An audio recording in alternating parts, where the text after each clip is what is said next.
Hi, I'm Carlos Hiron Paez of Futbol Talk Radio, a radio station via internet. Wanted to make this video just with one reason only, and that is to give my opinion about the UEFA Championship and what took place yesterday, April the 11th, 2018.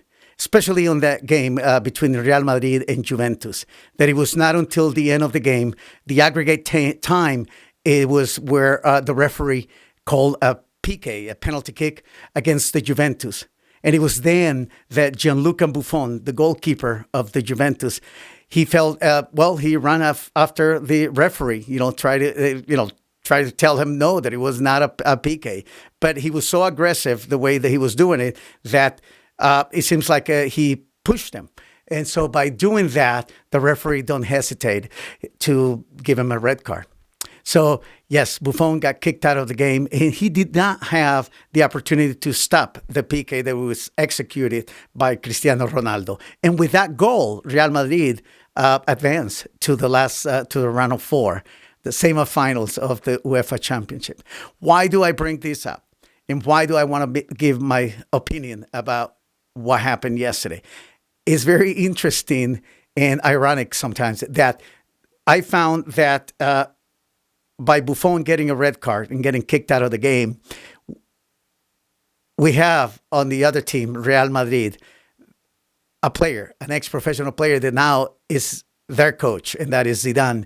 That Zidane had the same thing happen. Now, we need to mention that yesterday's game was the last professional game of Gianluigi Buffon. Now he's going to be retired out of competition. And so it was the same thing that happened to Zidane. And that was in 2016 World Cup in Germany. It was during the final game between France and Italy. The score at that time, it was 1-1. And we all remember that Zidane made a big head bump into the chest of Maserati, the center defender for the Italians. And it was then that Zidane also received a red card. So that was his last game as a professional soccer player, knowing that, that was their last game. And so now, yesterday, we have Buffon, same circumstances, not the same circumstances because it was UEFA and the World Cup, but same actions.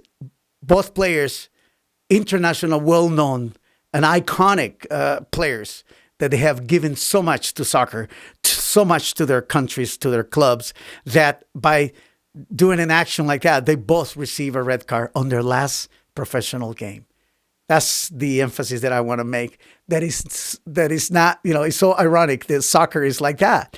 Sometimes we say that, it was a PK. Sometimes we say, no, we don't. It wasn't a PK. Why did he call that offside? And then we say, well, he should have been in the call. So it is always, it's the beauty of soccer that we all have an opinion for that. We all become, from coaches to players to fans to people from the press, we all have our own personal opinion. That's what makes this sport so beautiful. That we can all not argue, but we can all give our personal opinion.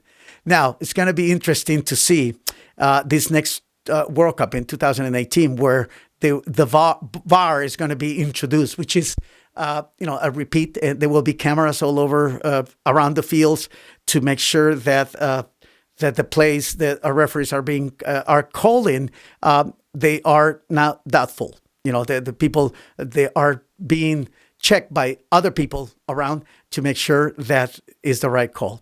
So in this case, whether or not it was a PK against the Juventus on the aggregate time, it doesn't matter. What is sad is to see that here is a player, a great soccer player in the history of this sport, that gets a red card and being coached against a team that's being coached by another player that received a red card on his last professional game. That's soccer, and this is the beauty of this sport. All right. I thank you very much for watching this video. And please follow us on our social media. We're on Facebook, Twitter, Instagram. And we also have our podcast channels. Okay. We're having fun. And this is awesome because it gets to, to reach a whole bunch of people. So we'll see you at the World Cup this coming summer, 2018. Okay? Until we see you again. Thanks.